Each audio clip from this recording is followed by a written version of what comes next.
Movie की शुरुआत al Qaeda compound Iraq से होती है, जहां पर आतंकवादियों ने 3 मरीन सोल्जर को बंदी बनाकर रखा होता है। वे लोग उन सोल्जर्स की गर्दन को काटने की तैयारी कर रहे होते हैं। तभी हम वहां पर एक मरीन सोल्जर को देखते हैं जिसका नाम जॉन ट्राइटन होता है। जॉन एक मिशन पे होता है जो अपने सीनियर्स को इस बारे में जानकारी देता है। जॉन को वहां पर अकेले जाने की परमिशन नहीं होती है और उसे अल्फा टीम के आने तक इंतजार करने के लिए कहा जाता है, लेकिन जॉन अल्फा टीम का वेट नहीं करता है और अपने साथियों को बचाने के लिए उन आतंकवादियों के ऊपर अचानक हमला कर देता है। जॉन एक एक करके सभी आतंकवादियों को मार देता है और अपने साथियों को आज़ाद करके वहां से निकल जाता है। अगले दिन जॉन जब अपने हेडक्वार्टर पहुंचता है तो उसका सीनियर अफसर उसे बताता है कि उसे आर्डर न मानने के लिए डिस्चार्ज कर दिया गया है। इसके बाद जॉन वापस अपने घर अपनी वाइफ केट के पास चला जाता है। केट जब जॉन को देखती है तो बहुत खुश होती है और उसे गले से लग जाती है। वो बताती है कि मुझे पता है कि तुम्हारे लिए यह वक्त बहुत कठिन है, लेकिन मैं तुम्हारे साथ रहना चाहती हूँ और मैं चाहती हूँ कि हम दोनों एक साथ रहें, ज़्यादा से ज़्यादा समय एक साथ बिताएं। हालांकि जॉन घर पर नहीं बैठना चाहता था, इसलिए वो घर चलाने के लिए कुछ न कुछ काम करने के लिए कहता है। दूसरी तरफ हम रोम नाम के एक क्रिमिनल को देखते हैं जो एक ज्वेलरी शॉप के अंदर जाता है, जहाँ पर पहले से ही उसके आदमी मौजूद होते हैं। वहां पहुंचकर रूम वहां मौजूद सभी महंगी महंगी ज्वेलरी को देखता है और कुछ समय के बाद वहां मौजूद गार्ड्स के ऊपर हमला करके उसे मार देता है। तभी शॉप के अंदर से पहले से ही मौजूद बेनेट नाम का एक क्रिमिनल वहां पर मौजूद सभी लोगों के ऊपर गन को तान देता है, जिसे देखकर सभी लोग बहुत घबरा जाते हैं। इसके बाद वे लोग एक कांच की दीवार पर गोलियां चलाने लगते हैं। गोलियां चलाने के बाद उन्हें एहसास होता है कि कांच की दीवार बुलेट प्रूफ है, जिसे केवल अंदर की तरफ से ही ओपन किया जा सकता है। जब रोम को ये बात पता चलती है तो वो वहां मौजूद एक औरत को पकड़ लेता है और उस औरत के ऊपर गन तान कर अंदर के लोगों को धमकी देता है कि अगर उन्होंने दरवाजा नहीं खोला तो वो उस औरत को मार देगा। दीवार के उस तरफ मौजूद आदमी जब ये सब बात सुनता है तो दरवाजे को खोल देता है और जैसे ही दरवाजा खुलता है तो हमें पता चलता है कि जिस औरत के ऊपर उन्होंने गन को ताना था वो भी उन्हीं के साथ मिली हुई है और उसका नाम एंजेला है। अब एंजेला भी सभी के ऊपर गन को तान देती है, जिसके बाद रोम दरवाजे के अंदर जाता है और अंदर मौजूद शॉप की उस एम्प्लॉय को एक बैग देकर वहां मौजूद सारे डायमंड को उसमें डलवा लेता है। जब ये लोग डायमंड को लेकर बाहर निकलने वाले होते हैं तभी वो एम्प्लॉय रोम से उसे मारने के लिए कहता है ताकि किसी को उसके ऊपर शक ना हो, यानी कि वो एम्प्लॉय भी रोम के साथ मिला हुआ था। रोम जब ये बात सुनता हो तो तुरंत ही उस आदमी के सर में गोली मार देता है, जिससे उसकी मौत हो जाती है, जबकि वो आदमी चाहता था कि रोम उसे हल्की सी चोट पहुंचाए। इसके बाद वे लोग शॉप से बाहर निकल जाते हैं। तभी वहां पर पुलिस की गाड़ी आने लगती हैं, जिसे देखकर रोम अपनी गाड़ी से बंदूक को निकालता है और उनके ऊपर अंधाधुंध फायरिंग करने लगता है। इसके बाद हम लोग रोम के एक और आदमी मॉर्गन को देखते हैं जो एक आरपीजी से पुलिस की गाड़ियों पर हमला करके उन्हें तबाह कर देता है और ये लोग वहां से बड़ी ही आसानी से बचकर निकल जाते हैं। उनके जाने के बाद घटना स्थल पर पुलिस वाले और मीडिया वाले आते हैं। पुलिस वाले क्राइम सीन को बड़े ही ध्यान से देखते हैं और ये समझ जाते हैं कि शॉप के अंदर का कोई ना कोई आदमी उन क्रिमिनल से जरूर मिला हुआ था। दूसरी तरफ हम जॉन को एक होटल में देखते हैं। जॉन वहां पर अपने दोस्त जो के साथ सिक्योरिटी गार्ड की जॉब करता है, लेकिन वो इस जॉब से बिल्कुल भी खुश नहीं होता है, जबकि उसका दोस्त अपने इस जॉब से बहुत ही खुश होता है क्योंकि इस काम को करने में उसे ज्यादा मेहनत करने की जरूरत नहीं पड़ती थी। कुछ समय बाद होटल के अंदर एक अमीर आदमी आता है और वो वहां रखे रजिस्टर में साइन करके अपने 2 बॉडीगार्ड के साथ अंदर चला जाता है। उसके जाने के बाद जो जॉन से बात करता है और उससे कहता है कि उसे अपने काम को एंजॉय करना चाहिए, लेकिन जॉन को एक जगह पर बैठना बिल्कुल भी पसंद नहीं होता है। जो उसे बताता है कि इससे बढ़िया काम हमें कहीं और नहीं मिल सकता, क्योंकि यहाँ हमें केवल दिन भर एक जगह बैठना होता है और हमें हमारी सैलरी मिल जाती है। थोड़ी देर बाद उन्हें 12वें फ्लोर पर कुछ डिस्टर्बेंस के बारे में एक कॉल आती है। जब वे लोग वहाँ पर पहुँचते हैं तो वो अमीर आदमी अपनी एक्स गर्लफ्रेंड को गालियाँ और मारने की धमकी दे रहा होता है, क्योंकि अब वो लड़की उसके साथ नहीं रह रही थी। जॉन और जो उसे बहुत समझाने की कोशिश करते हैं, लेकिन वो आदमी उन्हें भी गालियां देने लगता है।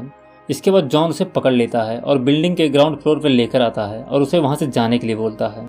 जैसे ही उस आदमी के बॉडीगार्ड उसके पास आते हैं तो उसका कॉन्फिडेंस और भी बढ़ जाता है और वो जॉन से झगड़ा करने के लिए उसे गालियां देकर उकसाने लगता है। थोड़ी देर के बाद जॉन को गुस्सा आ जाता है और वो उसके दोनों बॉडीगार्ड्स को पीट कर उसे खिड़की से बाहर फेंक देता है। ऐसा करने की वजह से जॉन को उसके काम से निकाल दिया जाता है और ये काम पर उसका पहला और आखिरी दिन होता है।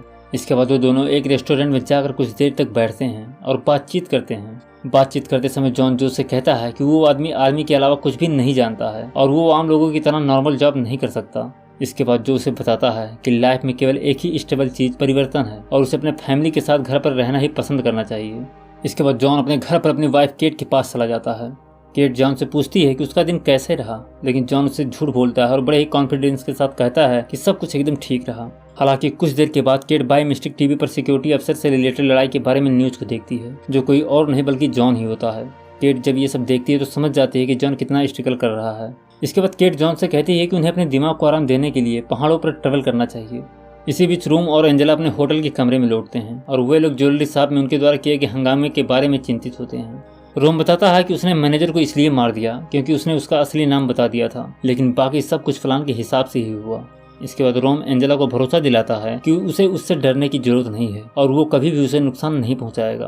तभी रोम को किसी का कॉल आता है जो पॉसिबली उसका बॉस होता है, जिसने उसे हीरे लूटने के लिए ऑर्डर दिया था। इसके बाद वो आदमी रोम को $6 मिलियन के बदले में हीरो को एक्सचेंज करने का ऑर्डर देता है, जिसके बाद वो लोग अगले दिन मिलने के लिए एग्री हो जाते हैं। अगले दिन जॉन और केट पहाड़ों में अपने कैंपिंग ट्रैवल के लिए निकल जाते हैं। थोड़ी देर गाड़ी चलाने के बाद वो दोनों ब्रेकफास्ट लेने के लिए सड़क के किनारे एक जगह पर रुकते हैं। कोइंसिडेंटली वे लोग उसी गैस स्टेशन पर रुकते हैं जहाँ पर रोम और उसके फ्रेंड मौजूद होते हैं। जॉन गाड़ी से उतरकर स्टोर के अंदर जाता है, जबकि केट कार के अंदर ही मौजूद होती है। अचानक एक कार से 2 पुलिस अफसर वहां पर आते हैं, जिसे देखकर सभी क्रिमिनल्स घबरा जाते हैं। दोनों पुलिस अफसर उन्हें पहचान नहीं पाते हैं और एक पुलिस अफसर अपनी गाड़ी में फ्यूल भर रहे रोम से बातचीत करने लगता है। मॉर्गन जब पुलिस अफसर को रोम से बात करते हुए देखता है तो उसे लगता है कि पुलिस अफसर रोम को अरेस्ट करने वाला है, इसलिए मॉर्गन पुलिस अफसर के पीछे से जाकर उसके सर में गोली मार देता है। अब रोम के पास कोई और ऑप्शन नहीं बचता है, इसलिए वो भी दूसरे पुलिस अफसर को गोली चलाकर मार देता है। स्टोर के अंदर जॉन जब बाहर गोली चलने की आवाज को सुनता है तो वो उसे देखने की कोशिश करता है, लेकिन स्टोर के अंदर पहले से ही मौजूद रोम का आदमी बेनेट उसके सर पर वार करके उसे बेहोश कर देता है। रोम के आदमी जब स्टोर से बाहर निकलने वाले होते हैं तभी एंजेला स्टोर के कलर को गोली मार देती है। इसके बाद जब वे लोग वहां से निकलने वाले होते हैं तभी उनकी नज़र कार के अंदर मौजूद केट पे पड़ती है। वे लोग केट को अपने साथ लेकर जाने लगते हैं ताकि अगर रास्ते में पुलिस उन्हें रोके तो वो केट को अपना ढाल बना सके। दूसरी तरफ जैसे ही जॉन को होश आता है तभी मॉर्गन वहां पर मौजूद गैस टैंक पर गोली चलाकर उसे ब्लास्ट कर देता है, जिससे स्टोर में बहुत बड़ा ब्लास्ट हो जाता है। हालांकि जॉन अभी भी जिंदा बच जाता है और उसे कोई भी नुकसान नहीं पहुंचता है। जॉन तुरंत ही वहां मौजूद पुलिस की गाड़ी में बैठ जाता है और वहां हुई घटना के बारे में रेडियो से पुलिस को खबर करता है। इसके बाद वो सभी क्रिमिनल्स का पीछा करने लगता है और वे लोग उसके ऊपर लगातार हमला करते रहते हैं, लेकिन जॉन जिसे युद्ध के मैदान में ट्रेन किया गया होता है वो उनके हमलों से आसानी से बचता जाता है। इसके बाद रोम जॉन को अपने पीछे से हटाने के लिए बहुत कोशिश करता है, लेकिन जॉन हार नहीं मानता है और उसका पीछा करता रहता है। अंत में रोम एक टीले के किनारे से होकर गुजरता है और जॉन के ऊपर गोलियां चलाने लगता है। गोली चलने की वजह से जॉन अपना बैलेंस खो देता है, जिससे उसकी गाड़ी टीले से नीचे खाई में गिर जाती है। रोम और उसके साथी अपने गाड़ी से उतरकर जॉन को देखने के लिए आते हैं और ये मान लेते हैं कि खाई में गिरने की वजह से जॉन मर चुका है। केट जब ये सब देखती है तो उसे बहुत दुख होता है, जिससे वो जोर जोर से रोने और चिल्लाने लगती है। केट को चिल्लाते हुए देखकर एंजेला को बहुत गुस्सा आ जाता है और वो केट के ऊपर गन तान देती है। हालांकि रोम उसे केट को मारने से रोकता है और कहता है कि वो उनकी इंश्योरेंस पॉलिसी है। इनकी कार पूरी तरह से डैमेज हो चुकी होती है, इसलिए ये लोग पुलिस से बचने के लिए जंगल में दलदल के रास्ते से आगे बढ़ने लगते हैं।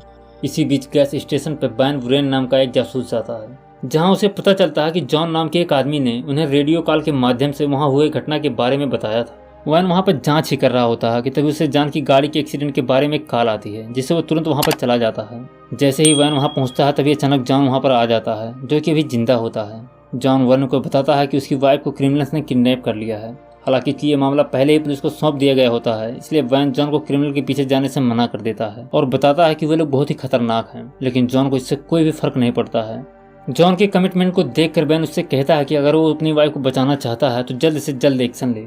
इसके बाद जॉन अपनी वाइफ को बचाने के लिए वहां से आगे बढ़ जाता है। दूसरी तरफ रोम और उसका ग्रुप जंगल में दलदल से होकर गुजर रहे होते हैं। तभी अचानक केट उनसे लड़ने लगती है और वहां से भागने की कोशिश करती है, लेकिन बेनेट उसे पकड़ लेता है। दलदल में चलने की वजह से मॉर्गन जल्दी ही थक जाता है और विसेरा के साथ इस बात पर बहस करने लगता है कि उनके इस हाल की जिम्मेदार कौन है। रोम जब उनकी बातें सुनता है तो उसे बहुत गुस्सा आ जाता है और वो बिना किसी रीजन के विसेरा को गोली मार देता है। कुछ ही देर के बाद रोम को उनके बॉस का दोबारा कॉल आता है, जो रोम को गैस स्टेशन पर उनके द्वारा किए गए हंगामे के लिए डांटता है और जल्द ही उन्हें चोरी किए हीरो को अपने पास लाने के लिए कहता है। हालांकि रोम अपने बॉस से कहता है कि वो हीरो को अपने पास ही रखेंगे, क्योंकि उसके लिए उन्होंने काफी मेहनत की है। रोम का बॉस जब ये सुनता है तो उसे बहुत गुस्सा आता है और वो रोम को धमकी देकर कहता है कि वो लोग उससे बचकर कहीं जा नहीं सकते हैं। दूसरी तरफ जॉन क्रिमिनल्स का पीछा करते हुए जंगल में एक साफ जगह पर पहुंचता है, जहां उसे एहसास होता है कि यहाँ कुछ न कुछ जरूर गड़बड़ है। थोड़ी देर बाद जॉन को अपने पैर के नीचे जाल दिखाई देता है, लेकिन तब तक वो जाल में फंस चुका होता है। जॉन किसी तरह से खुद को उस जाल से फ्री कर लेता है, लेकिन तभी अचानक एक आदमी उसके ऊपर गन तान कर उसे पकड़ लेता है, क्योंकि उस आदमी को लग रहा था कि जॉन एक पुलिस वाला है।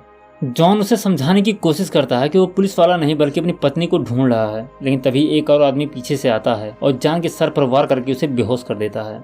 कुछ देर बाद जब जॉन को एक शेड के अंदर होश आता है तो उसे पता चलता है कि उन दोनों लोगों ने उसे बंदी बना लिया है। उन दोनों लोगों को लग रहा था कि जॉन एक पुलिस अफसर है जो उन्हें उनकी इनलीगल एक्टिविटी के कारण अरेस्ट करने आया है। जॉन इस बात पर जोर देकर बताता है कि वो पुलिस वाला नहीं है, लेकिन वो लोग उसे टार्चर करते रहते हैं। आखिरकार अंत में जॉन एक्सेप्ट कर लेता है कि वो एक पुलिस वाला है और उसके कलीग जीपीएस ट्रैकर से उसके ऊपर नज़र बनाए हुए हैं। दोनों लोग जब ये सुनते हैं तो बहुत घबरा जाते हैं और जॉन इस मौके का फायदा उठाकर उनमें से एक पर हमला कर देता है। कुछ देर लड़ने के बाद जॉन उन दोनों लोगों को मार देता है और वहां से भाग जाता है। इसके बाद जॉन फिर से जंगल के अंदर जाता है, लेकिन अब वो रोम और अपनी वाइफ के पैरों के निशान को खो चुका होता है, जिससे उसे उनका पीछा करने में परेशानी होने लगती है। जॉन को उनके लोकेशन का पता न होने के बावजूद भी चलता रहता है और अंत में एक नदी के किनारे पहुंचता है। वहां पर वो रोम और उसके लोगों को केट के साथ एक झोपड़ी में घुसते हुए देखता है। दूसरी तरफ झोपड़ी के अंदर पहुंचने के बाद क्रिमिनल ग्रुप को पता चलता है कि झोपड़ी के अंदर लाइट नहीं है, इसलिए रोम मॉर्गन को जनरेटर स्टार्ट करने के लिए भेजता है। इसके बाद मॉर्गन जब जनरेटर स्टार्ट करने के लिए जाता है तब इसके पीछे से जॉन आ जाता है और वे दोनों आपस में लड़ने लगते हैं। लड़ते समय मॉर्गन जॉन के सर पर एक शीशी से वार करता है और जॉन उसके छाती पर लोहे की ब्लेड से वार करके उसे मार देता है। थोड़ी देर के बाद रोम झोपड़ी के बाहर आता है और फ्रैंक नाम के एक आदमी को फोन करके उससे रिक्वेस्ट करता है कि उनके भागने के लिए मरीना नाम की एक जगह पर एक कार का इंतजाम करवा दे। हालांकि उन्हें वहां से निकलने के लिए एक वर्किंग बोट की जरूरत होती है, इसलिए बेनेट एक बंद पड़ी नाव को स्टार्ट करने के लिए बाहर जाता है। जैसे ही बेनेट बाहर पहुंचता है तभी अचानक जॉन उसके ऊपर हमला कर देता है, जिसके बाद दोनों आपस में लड़ने लगते हैं और अंत में लड़ते लड़ते जॉन बेनेट को जान से मार देता है। इसके बाद जॉन बेनेट और मॉर्गन के बॉडी को झोपड़ी के नीचे छिपा देता है। ठीक उसी समय डिटेक्टिव बेन वहां पर जॉन के पास आ जाता है, जो बेनेट और मॉर्गन के बॉडी को देखने के बाद जॉन से पूछता है कि ऊपर कितने लोग बचे हुए हैं। जॉन उसे बताता है कि ऊपर केवल 2 ही लोग बचे हैं और अगर ये दोनों ऊपर नहीं गए तो उन्हें जल्द ही पता चल जाएगा कि यहाँ पर कुछ न कुछ गड़बड़ हुआ है। डिटेक्टिव बेन ऊपर जाने के लिए आगे बढ़ता है, लेकिन जॉन उसे रोक देता है और कहता है कि उसे जल्द ही कुछ करना होगा। अब कुछ देर के बाद जॉन उनका ध्यान भटकाने के लिए जनरेटर को बंद कर देता है। उधर केट लाइट बंद होने का फायदा उठाती हुई झोपड़ी के बाहर भाग जाती है, लेकिन एंजेला उसका पीछा करती है और उसे पकड़ लेती है। इसके बाद जॉन झोपड़ी की खिड़की से अंदर जाता है और रोम का सामना करने लगता है। तभी डिटेक्टिव बेन भी कमरे के अंदर आ जाता है और अचानक जॉन पर अपनी गन तान देता है। यहाँ हमें पता चलता है कि बेन ही वो आदमी था जो लगातार रोम से बात करके उससे हीरे लेने के लिए कह रहा था, यानी कि जो चोरी रोम ने की थी उसका मास्टरमाइंड बेन ही था। इसके बाद बेन रोम से हीरो को उसे सौंपने के लिए कहता है, लेकिन रोम बेन से कहता है कि अगर उसे आधे हीरे चाहिए तो उसे जॉन को मारना होगा। अब जैसे ही बेन जॉन के ऊपर गोली चलाने वाला होता है तभी जॉन अचानक बेन पे हमला कर देता है और उसे पकड़ लेता है, लेकिन तभी रोम अपनी गन से जॉन को मारने के लिए फायरिंग करने लगता है। हालांकि जॉन गोली से बचने के लिए बेन को ढाल के रूप में इस्तेमाल करता है, जिससे उस फायरिंग में बेन की मौत हो जाती है। इसके बाद रोम झोपड़ी के बाहर आ जाता है और वहां रखी फ्यूल टैंक पर गोली चलाकर एक ब्लास्ट कर देता है। हालांकि जॉन की किस्मत अच्छी होती है कि वो झोपड़ी के ब्लास्ट होने से पहले ही खिड़की के रास्ते नदी में कूदकर बच जाता है। दूसरी तरफ रोम और एंजेला केट को बेन के कार की डिग्गी में डालकर वहां से भाग जाते हैं। इधर जॉन जब पानी से बाहर आता है तो एक कोस्ट गार्ड उसे अरेस्ट करने के लिए आता है, लेकिन जॉन उस पर हमला करके उसका गन और बोट लेकर रोम का पीछा करने लगता है। दूसरी तरफ रोम कुछ दूर जाने के बाद सोचता है कि अगर वो लोग बेन की कार को जल्द ही नहीं छोड़ते हैं तो पुलिस वाले उन्हें आसानी से ढूंढ लेंगे। इसके बाद एंजेला सड़क पर जाकर एक ट्रक से लिफ्ट मांगती है और उस ट्रक ड्राइवर को मार देती है, जिसके बाद रोम और एंजेला केट को लेकर ट्रक से आगे बढ़ते हैं। इसी बीच जॉन बोर्ड के पुलिस रेडियो पर सुनता है कि अभी अभी एक ट्रक ड्राइवर को मार दिया गया है और जिन लोगों ने उसे मारा है वो लोग रीटा के मरीना की तरफ बढ़ रहे हैं। जॉन जब ये सुनता है तो वो बोर्ड को लेकर सीधा रीटा के मरीना की तरफ बढ़ जाता है। जॉन जब मरीना पहुंचता है तो उसकी नज़र रोम के ट्रक पर पड़ती है, जिसके बाद वो ट्रक के पीछे भागता है और किसी तरह से ट्रक के ऊपर चढ़ जाता है। ट्रक पर चढ़ने के बाद जॉन ट्रक का दरवाजा खोलकर एंजेला को नीचे फेंक देता है, जो एक दूसरे ट्रक से टकराकर मर जाती है और उसके पास पड़े हुए हीरे सड़क पर बिखर जाते हैं।